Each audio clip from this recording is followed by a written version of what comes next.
Hello, my name is Dominika Stanek.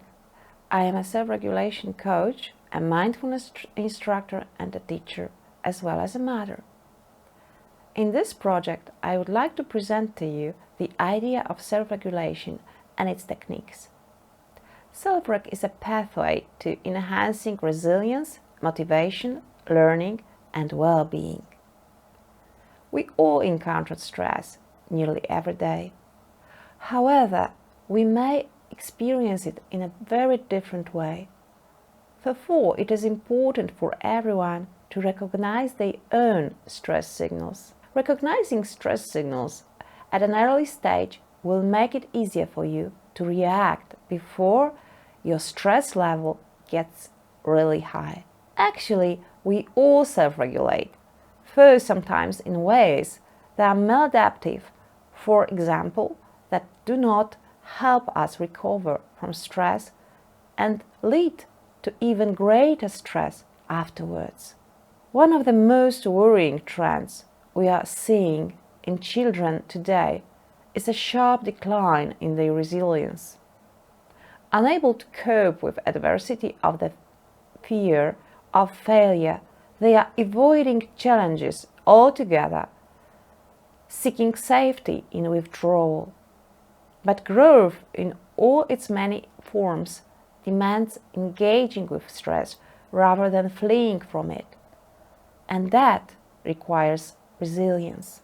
Kindergarten makes a major transition in children's lives, from being cuddle infants to being treated as responsible individuals. The early years are a time of extraordinary growth and development. Children's capacity for self-regulation, how they manage energy expenditure to respond to stressors and then recover from the effort, is wired during these critical years. That is why self-regulation is so important in our lives, starting from early years, especially while working with children in kindergarten. Self-regulation redefines difficult child's behavior as stress behavior. They attempt to identify and reduce stressors while teaching the child skills to respond to stressors. Some people see difficult child's behavior as a misbehavior, and they would rather use rewards and punishment to control the child's behavior.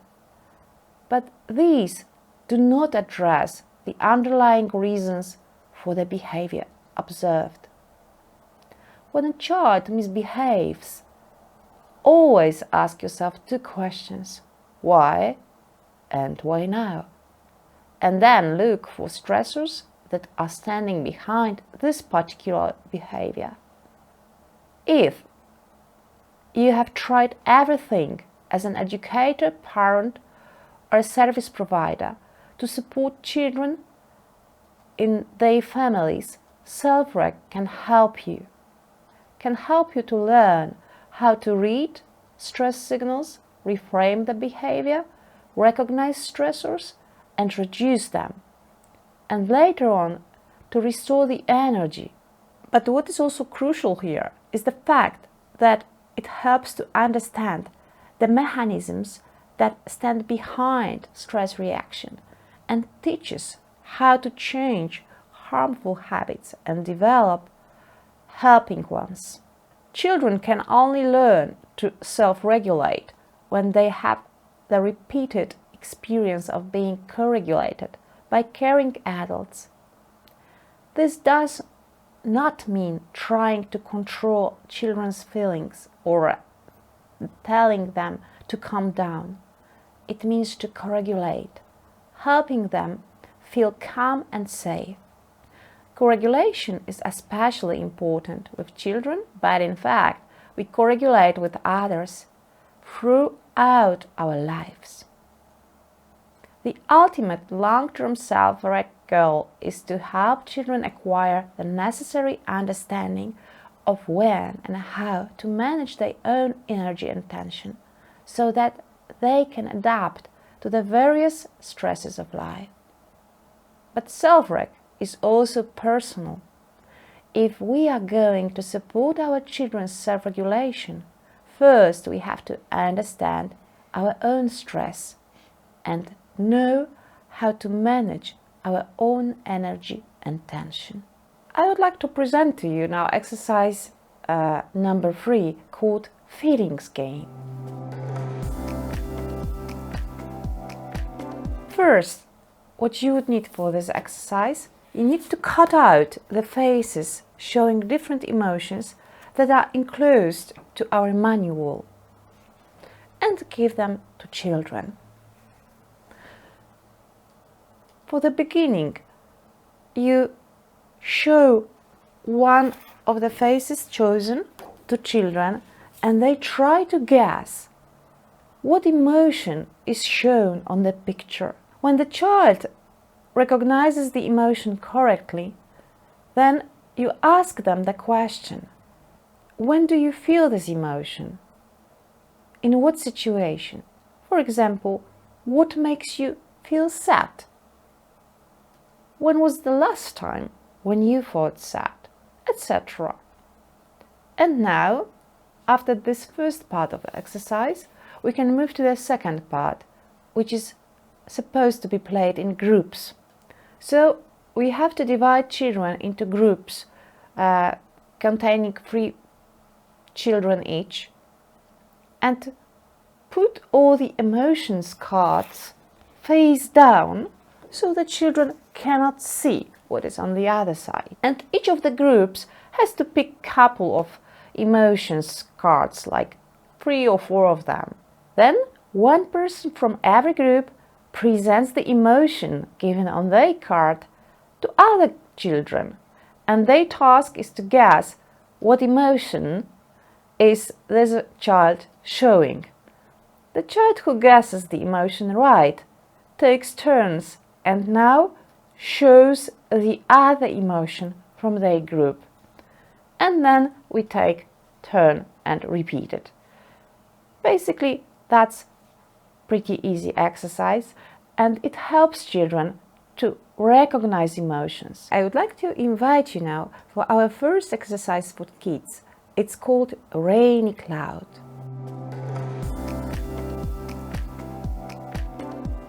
What do you need for this exercise? Well, just take a paper or cotton wool or a tissue like that and you can start. Squeeze the tissue or a paper so it looks like a little cloud, something like that. The same effect you can reach using cotton wool and put your rainy cloud in the middle of the room and put your little rainy cloud in the middle of the floor. When you will do this example in the kindergarten, you will do it with children on the floor, but here I will just present it on the table. Okay? And now your rainy cloud got stuck. It is just still in the same place and it's raining just in the same place all the time, and it needs your help to move and give rain, water to other plants, other people and other animals. So put one hand on your stomach and breathe in deeply. It is a strong wind coming down your lungs.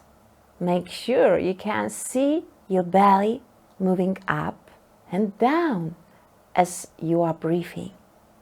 Now slowly exhale the wind through your mouth.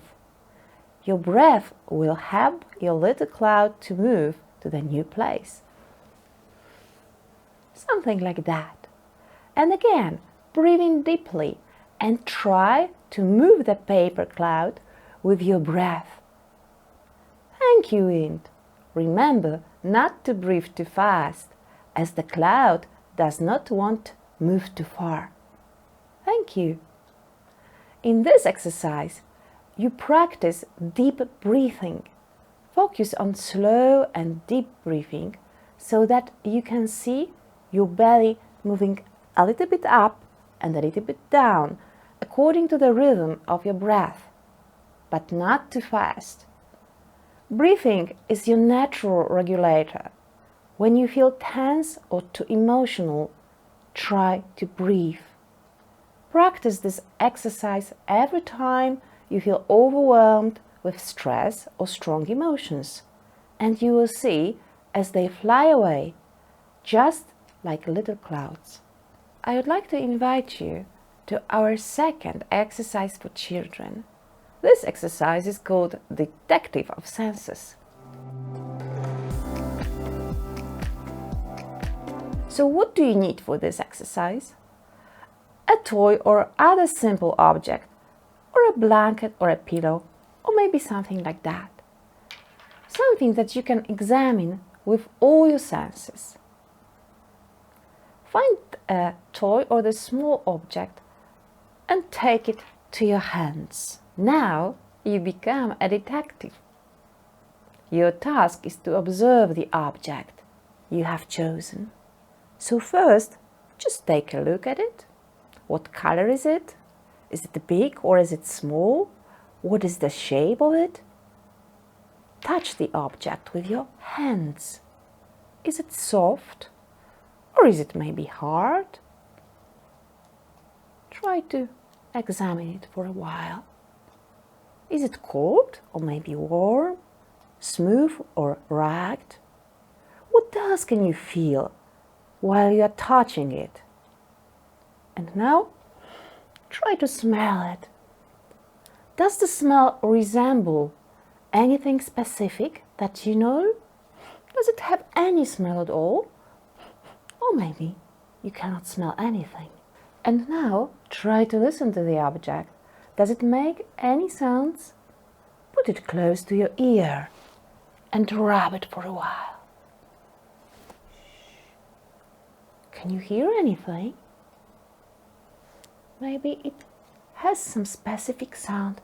You can hear them. Usually, when we are in a hurry, we ignore much of the impressions and feelings that can come to our mind and body through all our senses. We just focus on what we can see.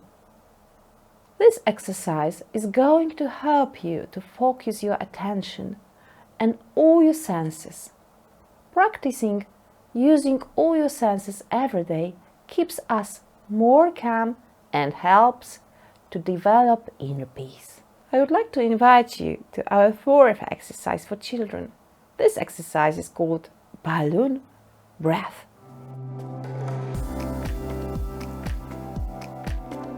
Do you know that visualization helps us to calm our mind and cope with difficult emotions? And our brains do not distinguish between the reality and the figments of our imagination. All you need for this exercise is just your imagination. So here we go. Stand up, or you can sit if you prefer. If you want, you can close your eyes, but it's not necessary. Breathe in through your nose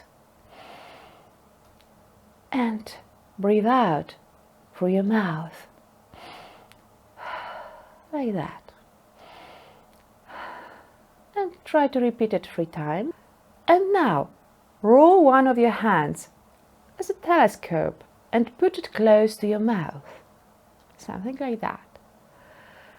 Breathe in and exhale the air deeply through your rolled hand, just like you would be blowing the balloon.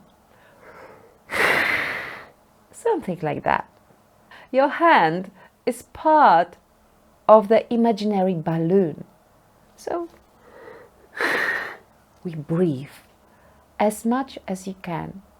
Keep blowing your imaginary balloon and look how it's growing. Of course, you can see it just in your imagination. Imagine that you are exhaling all the difficult feelings out of your body into this imaginary balloon. Or maybe there are some thoughts in your head or emotions in your body you just want to get rid of right now. Let them leave and blow them into your balloon. Or maybe there is some memory you want to release. If you feel your balloon is full enough with all the thoughts and emotions you want to get rid of, now you need to close it. So pretend, of course in your imagination still, that you close your balloon with your hands. You have to make real moves, but you don't have to take a real balloon for this exercise. And now, just let it go. Let your imaginary balloon fly away. Keep breathing deeply. Yes, that way. As you want to help your balloon fly in the sky. So you take a deep breath and you help your balloon to go away. Sometimes it's good to take a break from things that make us feel bad. But sometimes it's also good to think about them as well. So, if you feel you want to get your balloon back, just put your hand up and catch it. Of course, it's just imaginary balloon. In this exercise, everyone is a winner. Difficult thoughts, strong emotions, hard memories happen to everyone.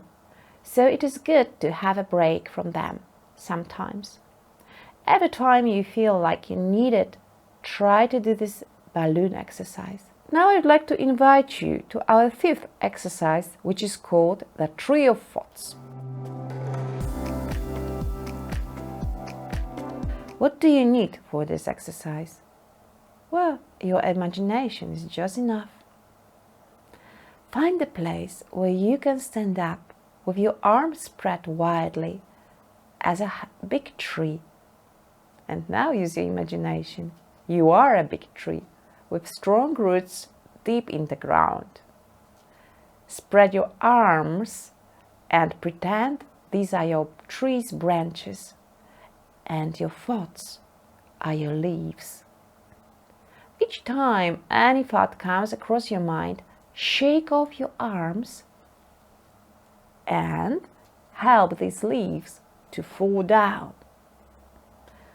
And then your thought will leave your head as well. Each time you shake your branches, it is your arms, think of what you feel inside your body. Is it a relief? Is it a feeling of relaxation? Put your feet strongly on the floor. Remember, you are a strong tree with strong roots. Watch the sensations in your feet and legs. You can even stamp to make the feeling stronger if you need to. Keep shaking off your leaves each time a thought comes to your mind. And now take a deep breath through your nose and exhale through your mouth. Relax all your muscles. What can you feel now? Is your body and mind relieved? How long could you play the tree? The more often you practice this tree play, the better results you will get. Racing thoughts can make us really tired and tense, and this exercise will help you to get relief from disturbing thoughts as well as it will make you calm and relax. The best results you will get when practicing this regularly, just 5 minutes a day is enough. Thank you.